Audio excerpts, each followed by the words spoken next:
The Windhoek Lager Fish River Canyon Ultra Challenge over 100 kilometers and a light race over 65 is a test of resolve, fitness, sheer doggedness and determination. On a typical Namibian desert day, the pace setters over the 65k shorter race, Joseph Kamungwe and Jacobus Diener, still had time and energy enough to take some pictures. Reminders of the natural splendor and beauty that they had shared with Mother Nature for a little while. Petrus Michael Bronkhorst was fourth in the shorter distance race and taking a walk break. Not another soul in sight.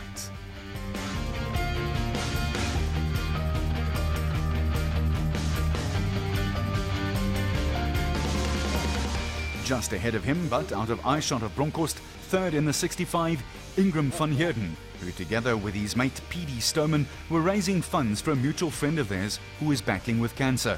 Noble aims indeed, but the uphill tilt of the earth was taking its toll.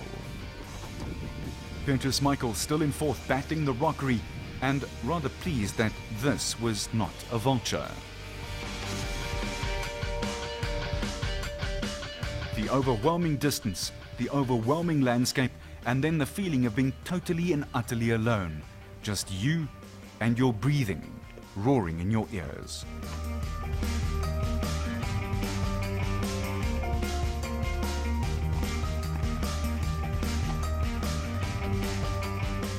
"45 k's completed, and a most welcome sight just ahead, the rest stop.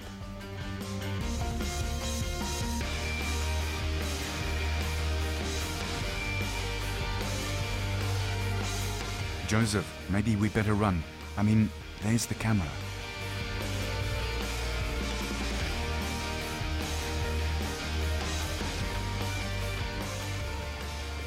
Yo. The race has interesting origins. Back in 1990, South Africans Bruce Matthews and Ronnie Mull attempted to run the 5-day hiking trail in under a day. They managed to achieve their goal, eventually finishing in less than 12 hours. 13 years later, 4 Namibians decided to better the record. Russell Pashka, Charlie de Tooy, Koenraad Paul and Tommy van Wyk succeeded in their quest, eventually clocking 10 hours and 54 minutes. In 2012, the world-renowned ultra-trail runner Ryan Sands made his second attempt on the mark. A year earlier, he had to abandon as heavy rains resulted in dangerously high river levels and the threat of flash flooding. The Cape Townian obliterated the record 3 minutes below the 7-hour mark, a time that we figure will stand for a while. The Waterpoint had it all, but there was no time to waste. Grab and go, because as they say in Namibia, the sun is drawing water. And the bane of the local population was looking for a next victim, the Parabutis granulatus, the most poisonous of its kind. Herman Ace from Namibia was taking a leisurely stroll and thus arrived at the rest stop in high spirits.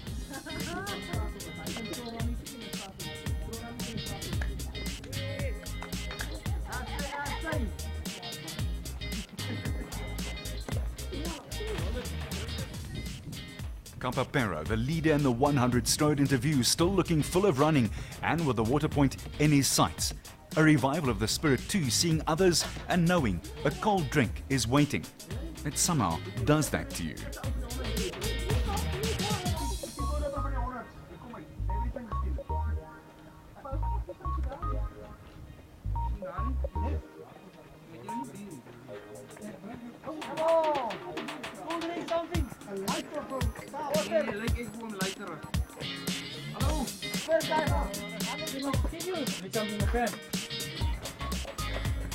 Suitably replenished, Kapapero was soon on his way again.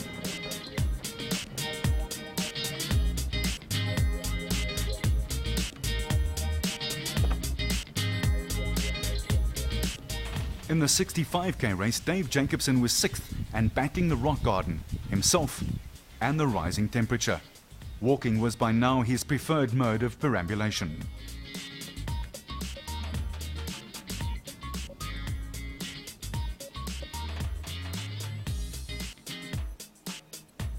Even the insects were starting to scout for a little bit of shade. Dave is a seasoned Comrades marathon runner, but he'd met his match in the canyon. That's unbelievable, but it's extremely tough, I must say. I absolutely underestimated it.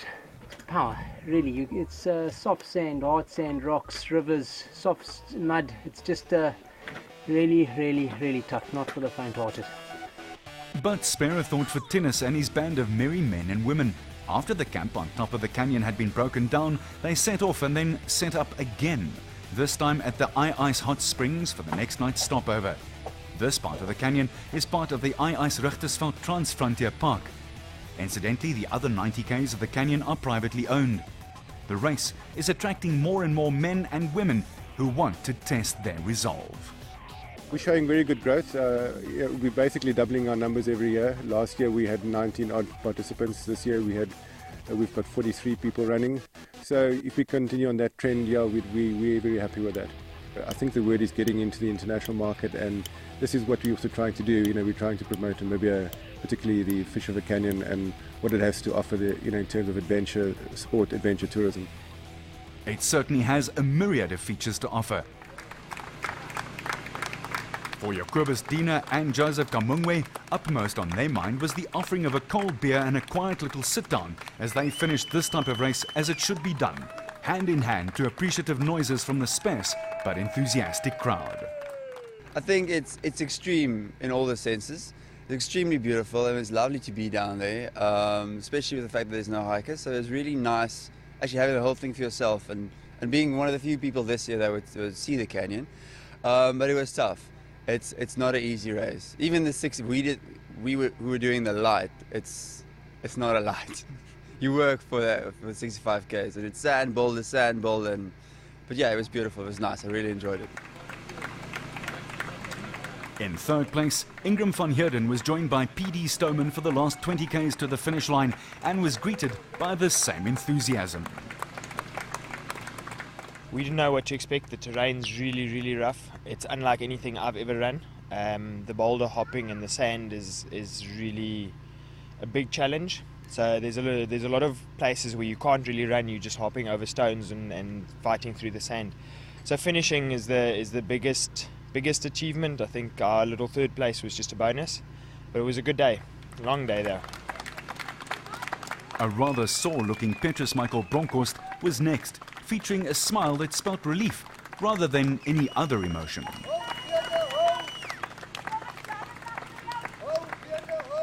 While the 100-kilometer winner, leading from Go to Woe, bounded into view.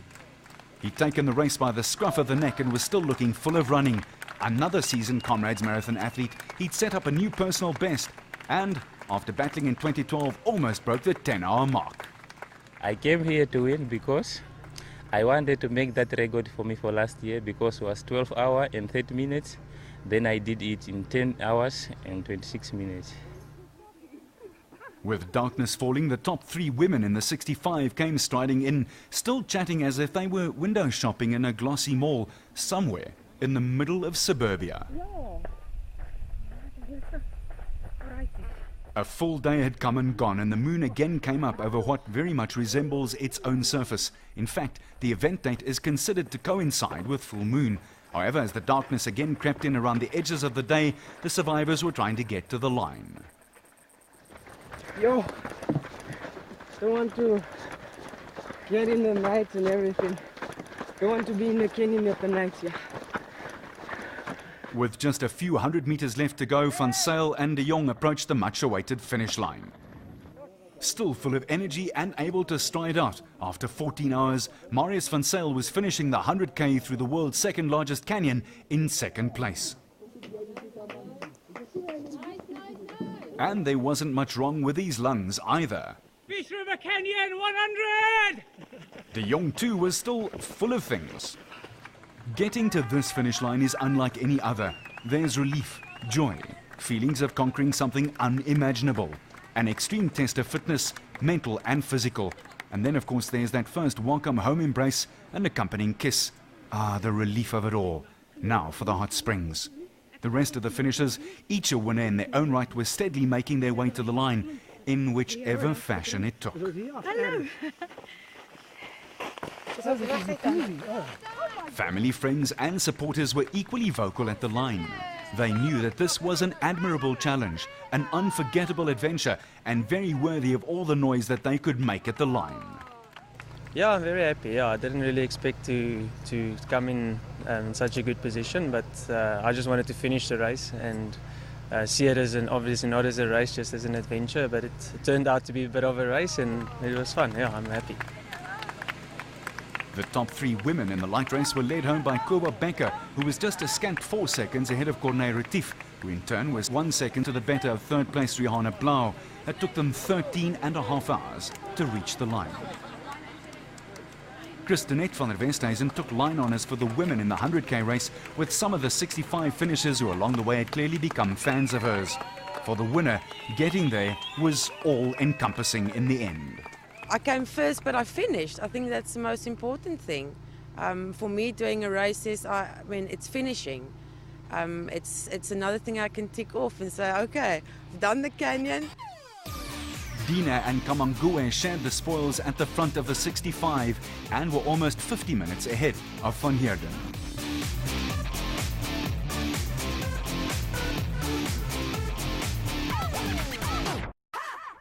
In the 100, Thinyemba was in a class of his own, leading from line to line. Van Zyl got second by just 2 ticks of the clock.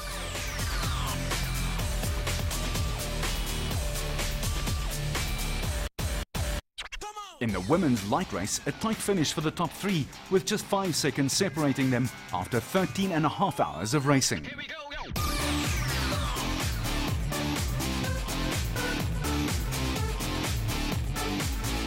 While Van der Westhuizen celebrated her win with a 3.5-hour margin.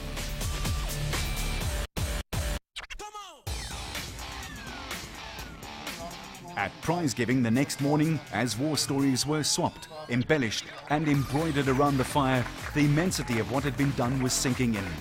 The Windhoek Fish River Canyon Ultra Challenge started virtually on top of the world, on the edge of the most magnificent views. From there, the intrepid runners followed animal tracks and paths, cross-country and trail style, over boulders and rocks, until they carefully descended into the canyon and its unforgiving floor. Once down there, they followed the river with just the occasional detour across wide meandering bends and eventually finished at the wonderfully soothing hot springs. Every finisher received an official finisher's trophy as well as a certificate commemorating their achievement. It's one they will treasure forever.